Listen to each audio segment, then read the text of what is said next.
டேய், உன் அம்மா சாவ கிடக்குதுல. என்னதான் இருந்தாலும் பெற்றவை இல்லையா? ஒரு வாட்டி வந்து பார்க்கக்கூடாதா? தங்கசுவாமி மாமாவின் குரலில் கவலை இருந்தது. எதுவுமே பேசாமல் போனை வைத்தான் வசந்தன். பொதுவாகவே மாமாவின் பேச்சை அடுத்த வினாடியே மறந்துவிட்டு வேலையை பார்க்க போயிடுவான். ஆனால் இன்று ஏனோ மனசு ரொம்பவே வலிச்சது. ஊருக்கும் தனக்கும் உள்ள உறவு ஒரே ஒரு தங்கசாமி மாமாவின் அவ்வப்போதைய அழைப்புதான். சில வினாடிகள் நலம் விசாரித்தால் விஷயம் பகிர்தல், அதை தாண்டி அந்த பேச்சில் எதுவுமே இருக்காது. அப்போதும் வெகு சகஜமாயிருக்கும் வசந்தால் இன்றைக்கு அப்படி இருக்க முடியவில்லை. ஏதோ ஒரு மனசில் பாரமாய் வந்து சம்மணம் போட்டு அமர்ந்து விட்டது. அம்மா சாக கிடக்குது என்னும் வார்த்தையாய் இருக்கலாம். ஏறக்குறைய 10 வருஷம் அம்மாவிடம் சண்டை போட்டுக்கொண்டு இந்த ஊருக்கு வந்தபின் தொடர்பே இல்லாமல் போய்விட்டது. ஊருடனான தொடர்பை விட ஆழமாய் அம்மாவுடனான தொப்புள் கொடி உறவே வலுவிழந்து போய்விட்டது. எப்போதாச்சும் மனசுக்குள் எழுகிற அம்மா ஆசையையும் மனைவி உடைத்து போடுவாள். அம்மாவை பார்த்து கொள்ள ஊரில் தம்பி உண்டு. சொத்து என்று பெருசாக ஒன்றும் இல்லை. சேர்த்த சொத்து என் பிள்ளைங்க தான் என்று அம்மா அடிக்கடி சொல்லும். ஒரு சண்டை, அந்த சண்டையிலிருந்து வசந்தன் வெளியே வரவே இல்லை. நாடுகளுக்கிடையிலே நடக்கிற சண்டையே 4 வார்த்தையில தீருது. பேசி சமாதானமாயிடுறாங்க. உனக்கு என்னடே, விட்டு தொலைக்கலாம் இல்லையா? இப்படியெல்லாம் அவ்வப்போது சொல்லும் ஒரே நபரும் தங்கசுவாமி மாமா தான். சார் எங்கே போகணும்? பஸ்ஸின் ஒரே சீட்டில் அமர்ந்து நினைவுகளை குறித்து கொண்டிருந்தவனை நிகழ்காலத்துக்கு இழுத்து வந்தது கண்டக்டரின் குரல். தொடுவெட்டிக்கு 1 கொடுங்க. ஆங். போய் சேர எத்தனை மணி ஆகும்? இப்போ மணி 10 போகுது. காலையில் ஒரு 9:30 போகும். ஓ, 10 மணி ஆகுமோ? ஆகும். டிரைவர் இழுத்து பிடிச்சாருன்னா ஒரு 9 மணிக்கு போகலாம். மழை வேற வருது இல்லையா? கரெக்டாக ஒன்றும் சொல்ல முடியாது. பேசிக்கொண்டே கண்டக்டர் இழுத்து கொடுத்த டிக்கெட்டை பாக்கெட்டில் பத்திரப்படுத்தி கொண்டு மீண்டும் கண்மூடினான் வசந்தன். மக்களே, மழையில் நனையாதே, ஜலதோஷம் பிடிக்கும். அம்மாவின் குரல். அந்த அம்மாவின் குரல்தான் குழந்தைகளின் குதூகல மழைக்குளியலை அனுமதித்திருக்கிறது. வசந்தனின் அம்மா ஞானம்மாவுக்கும் மழை கவலை ரொம்ப உண்டு. பிள்ளைகளை கண்டு கொள்வார்களா என்ன? பட்டன் பிழிந்து போன காக்கி டவுசரை ஒரு கையில் பிடித்துண்டு வசந்தன் ஓடினான். வீட்டின் கூரையில் வகுந்து கொண்டிருந்த தண்ணீருக்கு இடையே ஒரு மழை தின்னும் குருவி போல பறந்து திரிந்தான். மழை ஓயும் வரை அம்மாவின் குரல் ஓயவில்லை. வசந்தனும் ஓடி ஓயவில்லை. அன்றைய இரவில் வசந்தனுக்கு ஏறக்குறைய ஜுரம் வந்துவிட்டது. குளிரில் விரைத்து விரல் நுனிகளெல்லாம் உலகப்படம் போல சுருக்கிங்க. வெள்ளியாவலை வைத்தியரிடம் வாங்கிய பொடி அம்மாவிடம் எப்பவும் இருக்கும். கரண்டியில் கொஞ்சம் பொடி போட்டு அடுப்பில் காட்டி சூடாக்கினாள். அதை உள்ளங்கையில் கொட்டி வசந்தனின் உச்சாந்தலையில் இளம் சூட்டுடன் வைத்து தேய்த்தாள். வசந்தன் மண் அடுப்பின் பக்கவாட்டில் கைகளை வைத்து சூடு பிடித்து கொண்டிருந்தான். சொன்னா கேட்க மாட்டினோம். பொறவு இரும்பலும் தும்பலும் எல்லா இழவும் வரும்.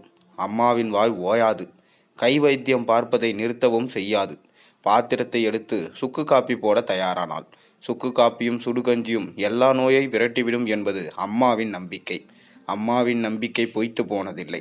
பெரும்பாலும் ஊசி போடாமலேயே எல்லா நோயும் தீர்ந்துவிடும். அப்படியும் மறுநாள் உடம்பு கொதித்தால் கம்பவுண்டரின் வீட்டுக்கு போய் ஊசி போடுவதுதான் ஒரே வழி. சர்ப்ப குளத்தில் குளித்து நீச்சல் அடிக்கும் போது இதே பல்லவிதான். சகதியில் புதையுண்டு கிடக்கும் சிப்பி புதையலை அள்ளி அள்ளி நேரம் போவதே தெரியாது. வசந்தனுக்கு ஒரு தம்பியும் உண்டு, செல்வன். இருவருமாக குளத்தில் குதித்தால் சிப்பி பொறுக்கியோ டவலை முறுக்கி பிடித்து கைலி மீன் பிடித்தோ மணிக்கணக்காய் தண்ணீர் பறவையாய் மூழ்கி கிடப்பார்கள். அப்போதும் அம்மாவின் வைத்தியம்தான் கை கொடுக்கும்.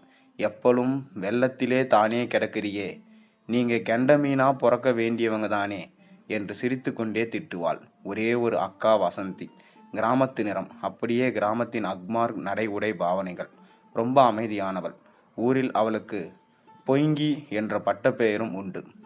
எந்த விஷயத்திலும் முன்னால் நிற்காமல் பின்னால் போய் நிற்பவர்களுக்கு வழங்கப்படும் கிராமத்து பட்ட பெயர் அது. பகல் முழுக்க குளத்தில் குதித்தும் மரத்தில் தொங்கியும் விளையாடினாலும் ராத்திரி அம்மாவின் அரவணைப்பு வேண்டும். அம்மாவின் 2 பக்கங்களிலும் படுப்பது யார் என்று 3 பேருக்கும் நடக்கும் சண்டை தினசரி வழக்கு. கடைசியில் பொய்ங்கி அக்காதான் விட்டு கொடுப்பாள். வசந்தனுக்கும் செல்வனும் ஆளுக்கு ஒரு பக்கம் படுத்துக்கொண்டு அம்மாவின் சேலை முந்தானையை பிரித்து கொண்டே தூங்கி போவார்கள். அம்மா அவர்களுடைய உச்சி மோந்து முத்தம் கொடுத்து கொண்டே இருப்பாள். பிறகு எப்போ தூங்குவாள் என்று தெரியாது. காலையில் தேயிலை வெல்லம் போட்டுதான் பிள்ளைகளை எழுப்புவாள். 3வது பையன் பிறந்ததும் கண்ணை மூடின புருஷன் அடிக்கடி கண்களில் ஈரமாய் வைவான். அதையெல்லாம் பிள்ளைகளிடம் அவன் காட்டியதில்லை. பனை ஓலையை கீறி பரம்பு செய்வதோ கடவம் செய்வதோ மொரம் செய்வதோ என அவளுடைய பொழுதும் கழியும். அதில் கிடைக்கிற சொற்ப வருமானம்தான் வறுமையை விரட்டும். முழுசா விரட்ட முடிந்ததில்லை. ஒரு 2 ஃபர்லாங் தள்ளி எப்பவும் வறுமை இவர்களையே முறைச்சி பார்த்து கொண்டு நிற்கும். 4 நாள் ஞானம்மாள் காய்ச்சலில் படுத்தால் போதும், மறுபடியும் அது ஓடி வந்து திண்ணையில் வந்து குந்தி கொள்ளும்.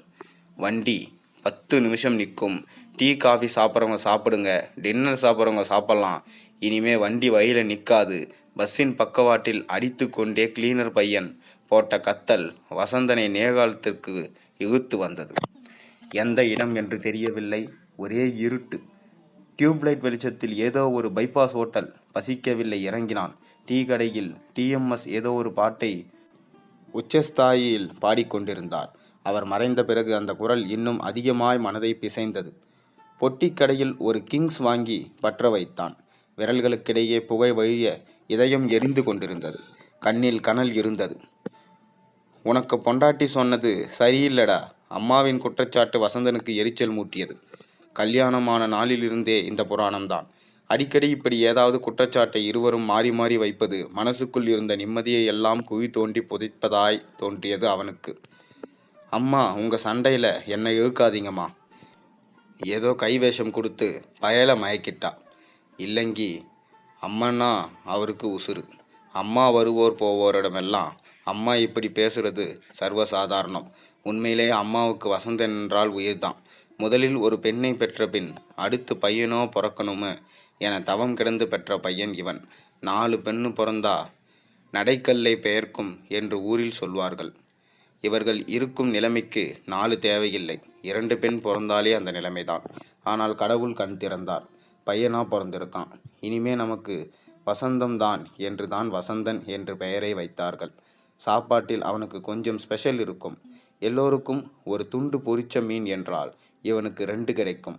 சோறுக்குள் அப்பப்போ அவிச்ச முட்டை ஒளிஞ்சிருக்கும். அப்படி ஒரு தனி கவனம் அம்மாவுக்கு வசந்தன் மேல். ஆனால் தன் சண்டையில் வசந்தன் தான் பக்கம் நின்று பேச வேண்டும் என அம்மாவுக்கு உள்ளூர ஆசை. அம்மா பக்கம் நின்றால் பொண்டாட்டியின் ஓயாத நச்சரிப்பில் நிம்மதியே போய்விடும் எனும் பயம் வசந்துக்கு. அதனாலே அவன் அமைதி காத்தான். அந்த நாள் வரை. அந்த நாளில் எல்லாம் கைமீறி போய்விட்டது. அந்த நாள் வராமலே போயிருக்கலாம். அந்த ஒரு சண்டை நிகழாமலே போயிருக்கலாம். அந்த ஒரு வார்த்தையை வசந்தன் சொல்லாமலேயே போயிருக்கலாம். அதாவது வாழ்க்கை வேறு விதமாய் அமைந்திருக்கும். அந்த சண்டையின் முதல் பொறி என்ன என்பது இன்று வரை அவனுக்கு தெரியவில்லை. கொம்பியே, பயல மயக்கி என்ன கொல்லுனானா பாக்குதே. அம்மாவின் குரல் எகிரியது. நான் எதுக்கு உன்னை கொல்லுதேன்? நீ காட்டுத வேலைக்கு கடவுள் உன்னை எடுத்தோண்டு போவாரு. வசந்தனின் மனைவி அதைவிட எகிரினாள். நான் என்ன காட்டின? எனக்கு பிள்ளைங்களோட பேசவும் விட மாட்டுங்குதே. அவன் எதுங்கெத்தாலும் வாங்கி தாரும் உனக்கு பொறுக்க மாட்டுங்குதே. அவன் நானக்கும் பெற்றது, நீ இல்லை. கல்யாணம் வர பார்த்தா மதி. எப்பலும் பிள்ளை பிள்ளை பிள்ளைக்க பைசான்னு இருக்காதே கேள்வி. பெண்ணே, கிளவின்னா விழிச்சுதே. பின்ன நீ குமரியா சாவ போகிற கேள்வி. சண்டையின் உஸ்தாஸ்தியில் வசந்தன் பொறுமை இழந்தான். தாயை நோக்கி விரல் சூண்டினான். கள்ளி, மிண்டாத கிடப்பியா? உன்னால் எனக்கு நிம்மதியெல்லாம் போச்சு. வயசானா போய் தொலைய வேண்டியது தானே. மனுஷனுக்கு உயிரை வாங்கிட்டு. ஆவேசத்தில் அவனுடைய வாயிலிருந்து வார்த்தைகள் குதித்தன. அம்மா அதிர்ச்சி ஆனாள். அவளுடைய இமைகள் மூடவில்லை. கண்ணில் வைந்தது. அதன் பின் அம்மா ஒரு வார்த்தை கூட பேசவில்லை. மனைவி ஏதேதோ கத்தி கொண்டிருந்தாள். ஆனால் அம்மா பேசவே இல்லை. அமைதியாய் உள்ளே போனாள். தகப்பன் போன பிறகு ஒரு வினாடி கூட பிள்ளைகளை பிரிந்து அவள் இருந்ததில்லை. அந்த வீடு, அந்த ஊர், அந்த எல்லை என்பது மட்டுமே அவளுக்கு பிடித்திருந்தது. எப்போதும் பிள்ளைகளை பார்த்து கொண்டே இருக்க வேண்டும். அவர்கள் கையால் ஏதேனும் வாங்கி சாப்பிட வேண்டும். அவர்களுடன் பேசி சிரிக்க வேண்டும். எப்போதும் அவர்கள் பக்கத்தில் இருக்க வேண்டும். பிள்ளைகள் மட்டுமே அவளுடைய உலகமாய் போயிருந்தது. அந்த நாளுக்கு பிறகு அம்மா எதுவும் பேசுவதில்லை. வசந்தனின் மனைவி பிடிவாதமாக எல்லாவற்றையும் மூட்டை கட்டி கொண்டு ஊரை விட்டு வெளியேறினாள். அப்போது அம்மா எதுவும் பேசவில்லை. வசந்தனும் ஏதோ பேசவில்லை. பிரச்சனை இல்லாமல் போனால் போதும் என்றாகிவிட்டது அவனுக்கு. இனி அந்த கிழவி கிட்ட ஒரு வாக்கு பேசினா நான் அறுத்துட்டு போயிடுவேன் என்பது மனைவியின் மிரட்டலாய் இருந்தது. அதற்கு பிறகு தம்பியின் கல்யாணத்துக்கு ஒரு முறை சம்பிரதாயமாய் வந்ததுடன் சரி. அப்போதும் அம்மாவிடம் சரியாக பேசவில்லை. அம்மா வழக்கத்தை விட இன்னும் அதிகமாக மௌனத்துக்குள்ளாகவே போய்விட்டாள். பஸ் இரவை கழித்து கொண்டு ஓடிக்கொண்டிருந்தது. சாலை கோடுகளை எல்லாம் பஸ் சக்கரத்தில் அடிபட்டு அலறி பின்னால் ஓடிக்கொண்டிருந்தன. சின்ன வயதில் அம்மாவோடு விளையாடிய, பேசிய, கழித்த நிமிடங்களையெல்லாம் அந்த இரவில் ஓடும் மின்மினிகளாய் வசந்தனின் மனசுக்குள் பறந்து திரிந்தன. தப்பு பண்ணிட்டோம் எனும் உணர்வு முதலாய் அவனுக்கு வந்தது. அம்மாவை போய் பார்க்க வேண்டும், பேசணும், நிறைய பேசணும், மன்னிப்பு கேட்கணும், அம்மாவோட காலடியில் கொஞ்ச நேரம் இருக்கணும், கால் நோவுதுமான்னு கேட்டு கொஞ்சம் தைலம் தேய்ச்சி விடணும், கட்டி பிடிச்சி கொஞ்ச நேரம் அழணும். அம்மா பேசுவாங்களா? சாரமில்லை மோனே, நீ நல்லா இருக்கியா என்று கையை பிடிச்சு முத்தம் தருவாளா?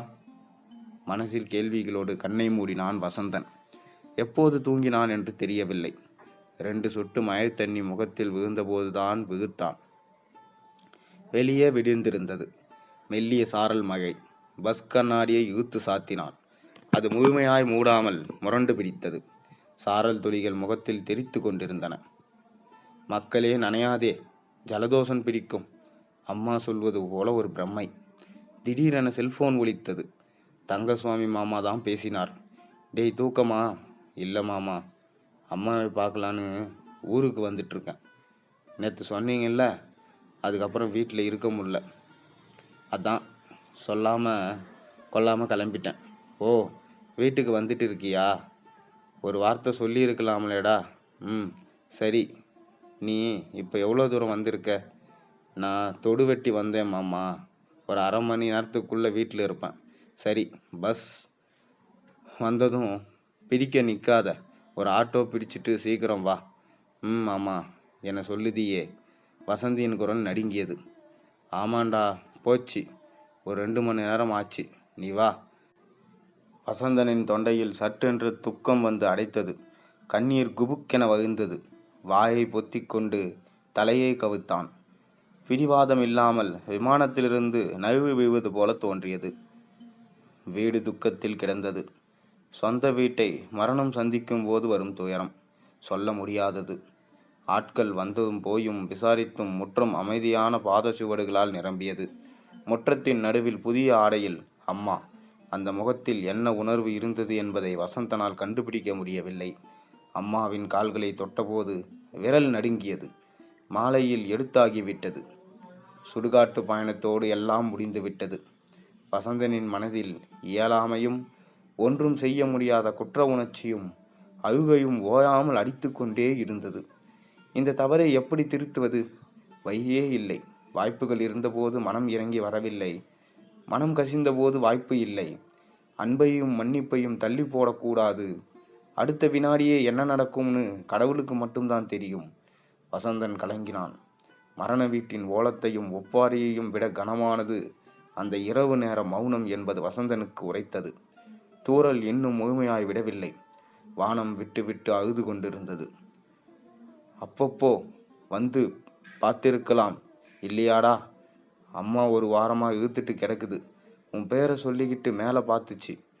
அப்போ கண்ணீர் பொலபொலன் வந்தது. அதான் மனசு பொறுக்காம உனக்கு ஃபோன் பண்ணினேன். தங்கசாமி மாமா திண்ணையில் அமர்ந்து சொல்லி கொண்டிருந்தார். அவருடைய வார்த்தைகள் மனசை இன்னும் கனமாக்கி கொண்டிருந்தன. செல்வன் ஒரு ஓரமாக அமர்ந்திருந்தான். தலையை கவிழ்த்து இருந்தான். நீ வருவேன் எனக்கு தெரியாதுடே, ஒரு ஃபோன் அடித்து சொல்லியிருக்கலாம் இல்லையா? செல்வன் தான் கேட்டான். ஒன்றும் தோணலேட. தங்கசுவாமி மாமா சொன்னதும் நான் கிளம்பி வந்துட்டேன். மாமா கிட்ட வருவேன்னு சொல்லலை. அம்மா சாவ கிடக்குதுன்னு சொன்னதுக்கு அப்புறம் இருப்பு கொள்ளலை. நான் கொடுத்து வச்சது அத்தரை தான். ஒரு காலாச்சும் அம்மாவை வந்து பார்த்துருக்கணும். செய்யாமல் போயிட்டேன்டே. வசந்தனின் குரல் இடறியது. உன்னை பார்க்கணும்னு அம்மா சொல்லிச்சு. நீ வரும்னு தெரிஞ்சிருந்தா கொஞ்சம் வெயிட் பண்ணி இருப்பேன். வெயிட் பண்ணி இருப்பா. என்னடா சொல்லுத? ஆமாம்ண்ணா, நேற்று நைட் தான் அம்மாவுக்கு தலைக்கு தண்ணி ஊற்றணும். வசந்தனை சட்டென்று அதிர்ச்சி அடைத்தது. திடுக்கிட்டு தலையை நிமிர்த்தான். சாகாமல் இழுத்து கொண்டிருக்கும் வயதானவர்களை நள்ளிரவில் உட்கார வைத்து தலையில் குளிர்த்த தண்ணீரை ஊற வைத்து விடுவதுண்டு. அப்போது அந்த குளிரிலேயே இரவில் உயிர் பிரிந்துவிடும். ஒரு வகை கருணை கொலை. அம்மக்கி தண்ணி ஊத்தினியா? என்னடா சொல்லுத? வசந்தனின் கண்களில் திட்டு திட்டாய் அதிர்ச்சி தெரிந்தது. ஆமாம்ண்ணா, நீ மாமாட்டையும் வருவேன்னு சொல்லலை. மாமா நிறைய தடவை உனக்கு இதுக்கு முன்னேயும் ஃபோன் செஞ்சினாரு, நீ வரல. அதுபோல் நீ இப்போவும் வரமாட்டேன்னு நினச்சிட்டேன். அம்மா படுத்த கஷ்டத்தை என்னால் பார்த்து சகிக்க முடியல. எழும்பவும் முடியல, பேசவும் முடியாமல் இழுத்தோண்டு கிடந்தது. எப்படியெல்லாம் நம்மளை பார்த்தா அம்மா இப்போ கஷ்டப்படுறத பார்க்க முடியல. நீ வருவேன்னு தெரிஞ்சது தானே? நீ வருவேன்னு தெரியாது. ஒரு வாக்கு சொல்லியிருக்காமல்ல.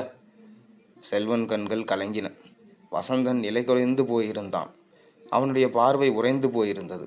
கால்கள் நடுங்கின. இன்னும் நிற்காத குளிர் சாரல் அவ்வப்போது தெரித்து கொண்டிருந்தது. மக்களே, மழையில் நனையாதே, குளிர் பிரிச்சிடும். அம்மாவின் குரல் மீண்டும் ஒலித்தது.